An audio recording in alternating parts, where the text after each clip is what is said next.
Mundakako udalak Madalena eguneko jaia bertan bera geratu dela gogorarazten du eta zuhurtziaz eta errespetuz jokatzeko dei egin du COVID-19 aurrean.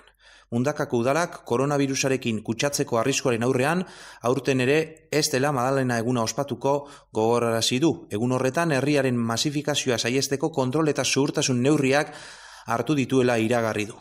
Mikel Bilbao Mundakako alkateak esan du zuhurtzia, kontrola eta errespetua behar direla. Koronavirusak hor jarraitzen duelako eta kutsatzeko arriskuak bere horretan jarraitzen duelako. Aurten ez dute Madalena eguna ospatuko Mundakan eta horregaitik eskatzen dute guztiok errespetuz bete dezaten egoerak eskatzen duena. Madalena eguna ospatzen ez den arren, egun horretan Mundakara jendetza ugari joan ez dadin urruntze sozialeko prebentzio neurriak betetzea arriskuan ez jartzeko, Mundakako udalak herrira lurretik zein itsasotik sartzeko kontrolak indartuko ditu. Mundakako portuan 10 lekua duten pertsonak eta bertan bizi direnak bakarrik sartu ahal izango dute herrira.